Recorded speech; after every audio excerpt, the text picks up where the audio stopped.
আসসালামু আলাইকুম guys, this is Masum. এখন আমরা অবস্থান করতেছি চিলমারী নদী বন্দর আর নির্মাণাধীন মেগা প্রকল্পের মধ্যে। তো আপনারা ইতিমধ্যে জানেন আমাদের এই চিলমারী নদী বন্দরের যে কাজ তা অনেক দূর, প্রায় 30% প্রায় সম্পূর্ণ নিচের পাইলিংয়ের কাজ কমপ্লিট হয়েছে। তো এখন আপনারা দেখতেছেন যে এইখানে যে বন্দরের একটা ভবন উঠবে, সেই ভবনের কাজ চলতেছে। এখানে বিভিন্ন শ্রমিক বেশ পরে কাজ করতেছে। ওইখানে ফেরি কিছুক্ষণ আগেই চলে গেল। আপনাদের যদি একটু দেখাতে আমি চেষ্টা করি, যতদূর দেখা যায় সম্ভব। ওই দিকে ফেরিটা আপনারা দেখবেন, ফেরিটা এখন আমি আপনাদের একটু জুম করে দেখানোর চেষ্টা করবো যে ফেরিটা কোথায়। এই যে আপনারা দেখতেছে ওই যে সাদা করে দেখা যাচ্ছে, ওইটাই হচ্ছে আমাদের সেই কাঙ্ক্ষিত চিলমারী নদী বন্দরের ফেরিঘাটের ফেরি। আর ওইখানে যে একটা ক্রেন, হলুদ কালারের একটা ক্রেন দেখা যাচ্ছে, তারা সম্ভবত কিছু মালামাল ওই লঞ্চের মধ্যে ওঠাচ্ছে। আর ড্রেজিং করে চিলমারী নদী বন্দরের বালু উত্তোলন করা হচ্ছে। ওইখানেও একটা ভবন উঠবে। তো আমরা যতদূর জানি যে খুব দ্রুত সম্ভব চিলমারী ফেরিঘাটের আড়াই একরের কাজ খুব দ্রুত সম্পন্ন হবে। এবং তার পাশাপাশি যে আমাদের কাঙ্ক্ষিত চিলমারী নদী বন্দর, ঐতিহ্যবাহী চিলমারী নদী বন্দরের 7 একরের কাজ খুব দ্রুত, এটা খুব দ্রুতই এবং খুব দ্রুততার সাথেই কার্যক্রম শুরু হবে। অলরেডি জমি অধিগ্রহণ কর্মসূচি শুরু হয়ে গেছে।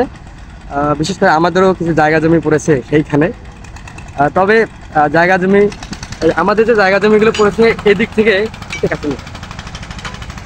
থেকে আমরা প্রাউড ফিল করি যে আমাদের জায়গা জমির মধ্যে একটা সরকারি প্রকল্প হচ্ছে ঐতিহ্যবাহী চিলমারী নদী বন্দর হচ্ছে। এই দিক থেকে আমরা প্রাউড ফিল করি।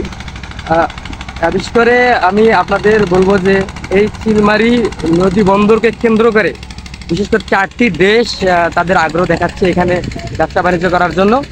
এবং আমাদের এলাকাবাসী সহ আমাদের এই বিভাগের বা এই উপজেলার, এই জেলার মানুষ একটা আকাঙ্ক্ষার মধ্যে আছে যে এখানে ভালো একটা ব্যবসা হবে, বাংলাদেশ এখানে একটা অর্থনৈতিক দিকে ডেভেলপমেন্ট করবে, এটা আমরা আশা করি।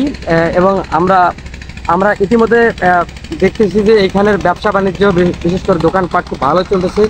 এখানে সবসময় উৎসুক জনতার ভিড়। সেখান থেকে দোকানপাটের একটা ভালো আর্থিক দিক আমরা ডেভেলপ দেখতে পারতেছি। এবং আশা করি দীর্ঘদিন পর যখন আমাদের এই চিলমারী নদী বন্দর একটা রূপ ধারণ করবে, তার মাস্টার প্ল্যানের যে রূপটা আছে সেটা সাকসেসফুলিভাবে যদি ধারণ করে, তাহলে আমরা দেখব এখানে অনেক ভালো একটা ব্যবসা হবে। একটা নান্দনিক পার্কের মতো একটা অবস্থায় দেখার মতো একটা জায়গা হবে।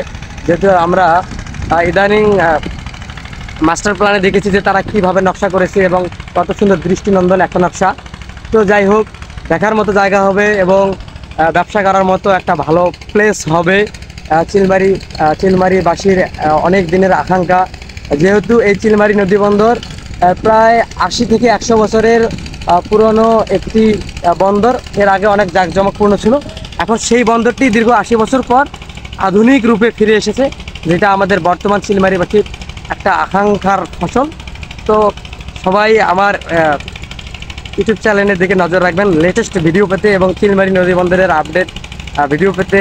অবশ্যই আমার চ্যানেলটিকে সাবস্ক্রাইব করবেন এবং ফলো করবেন এবং আপনাদের বন্ধুবান্ধবের কাছে শেয়ার করে প্রতিদিনের বা লেটেস্ট আপডেট নিউজ পৌঁছায় দেবেন। এই আশা করতে হবে আজকের আমার ব্লগ এখানে শেষ করছি। আসসালামু আলাইকুম।